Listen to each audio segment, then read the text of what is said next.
I am Ferdinand Marcos, and I am the President of the Republic of the Philippines. I stand today on behalf of 110 million Filipinos. Everyone, hello universe, it's me again. Shout out sa inyo mga kababayan. But anyway, updates ko lang itong ating mga kababayan na inilikas galing sa Middle East ng ating bansang Pilipinas. Ika nga inilikas ng ating ang ating pamahalaan. Kudos din naman sa Marcos administration, sa OWA, OFW, sa DMW, and of course sa DFA. Ayan, nakauwi. Ito guys, first batch. One day ago ito, sabi po ng Abanti News Online. Dumating na sa Pilipinas ang 442 Filipinos mula sa United Arab Emirates. Sakay ng government-assisted flight nitong Sabado, Marso 14 sa gitna ng tensyon sa Middle East. Ayon sa Department of Migrants Workers, which is ang DMW. Wow, ayan na sila guys ha. See, first batch ito. Today is March 16, 2026. Siya tayan si Secretary Kakdak na ka-eyeglasses. Sabi po ng Abanti, 442 Pinoy mula UAE nakauwi na. Kaya tuloy-tuloy po ang kanilang ang repartition. Ika nga, bulol pa more. Ayan. Para kompleto detalyado mga kababayan, ito po ang second batch. Ito na.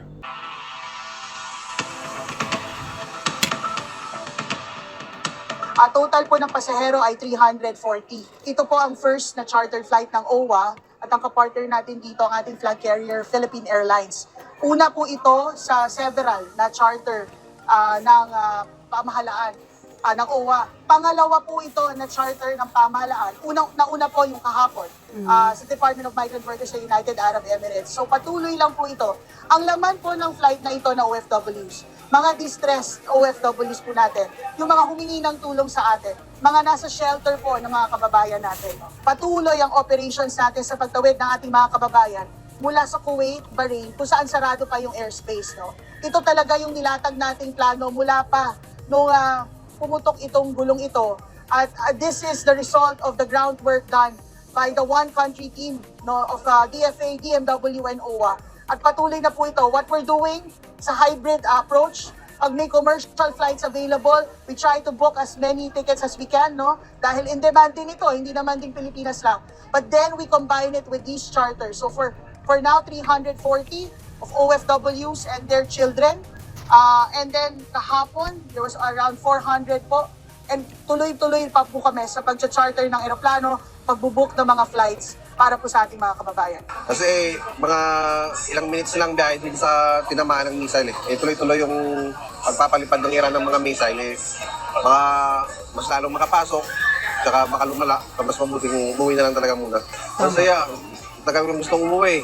Maganda yung pag-ano na sa amin kasi mula Kubar hanggang Riyadh, hanggang sa Pilipinas, inassist talaga kami.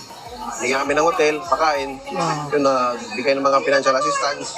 Sana mas anuhin pa nila kasi marami pang mga doon may marami pang nag-aantay doon ng mga flight stranded sila ngayon.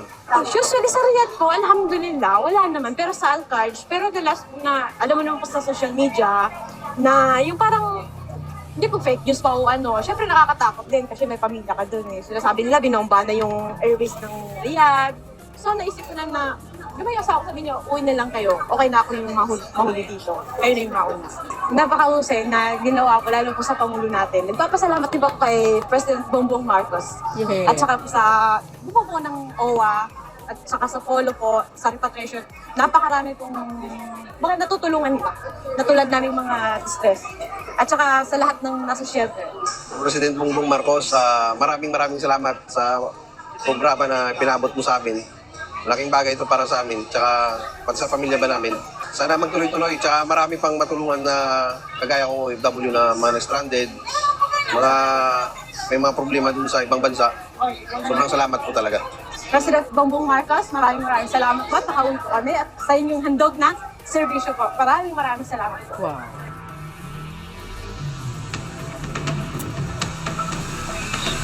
Welcome sa Pilipinas!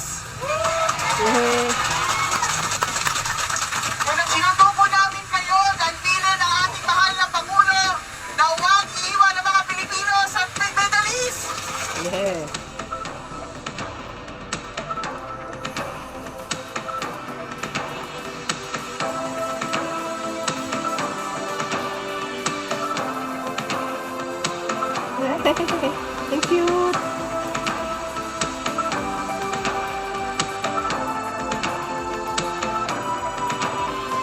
Welcome home, guys!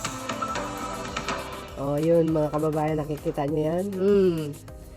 Welcome home sa ating mga kababayan na mga OFW. Pakinggan nga natin ito. Na napauwi na natin. And patuloy lang itong effort na ito kasi on the ground, we still have people doing the commercial flight bookings. We still have people doing the land crossings. Kasi we're looking at 5 to 6 countries here. And 8 countries pa nga, no? If you include Jordan and Lebanon. And then, ito, yung chartering. So on many fronts, on many ways in which we can bring people home. It's not just one particular way, but this is the biggest way, the chartering. Sinisigurado ho natin ang ating mga bumabalik na OFWs, matintulungan, mabigay yung medical assistance sa kailangan nila. So ngayon pa lang, dito sa airport, meron kami dito team from Las Piñas General Hospital na nagbibigay ng emergency medical assistance sa kanila kasi syempre nagbiyahe yan or baka merong may hypertension or kung ano mang nararamdaman, masakit ang ulo, nabibigyan ka agad dito. Pati rin counseling, no? Kasi syempre, trauma yung mga yan. Pwede din, kung halimbawa ang mga depende sa assessment na ginagawa, kailangan i-refer to a higher facility. Kailangan dalhin sa hospital kasi may mga chronic diseases din. Gagawin din po natin yan, kinukuha yung kanilang mga datos dyan at nire-refer kung saan man nila, kung taga saan sila, no? At sa gustong hospital na DOH hospital. Ito, may opportunity nga na binibigay ang ating gobyerno na sila ay ipauwi para sa kanilang kaligtasan, okay? And we were informed naman kung kailangan bumalik sila later on, tutulungan din naman ng DMW. So, umuwi muna sila kasi of course we are concerned about their safety. Di natin alam kung ano mangyayari. At ayun nga, lahat naman ng serbisyo ay ibibigay ng gobyerno habang nandito silang nakauwi. Nakita nyo yan mga kababayan? Oh, see? Iba talaga pag Marcos administration, ano? Maalaga. Oh, kompleto guys. Tulugan, pagkain, libre. Medical, libre. Wow. Hindi lang yan. Marami pa yung kapon, mayroon dumating. Ngayon, ayan, sila, kadami yan. Ganon si PBBM kaalaga. Sa mga pass, ganun ba? Ginagawa nila? Wala. O yan, no? Yung mga gustong umuwi, mga distress. Ay, nako. Sa wakas, nakauwi din sila. At siyempre, once again, welcome home sa ating mga kababayan na OFW. Maraming salamat sa inyo. So, ayan, no? Inaasikaso sila. Ganun dapat ang isang leader. At siyempre, kudos naman sa OWA. At saka DMWD, sa DFA. Talaga naman na nagtatrabaho sila ng husto. Di ba? Ganyan. Saludo tayo sa mga ahensya ng gobyerno tulad ng OWA, DMW, DFA, siyempre under the Marcos administration. Ganon, saludo tayo sa ating mahal na pangulo, hindi nagpabaya. Alagang-alaga pa kamo. Oh, you see?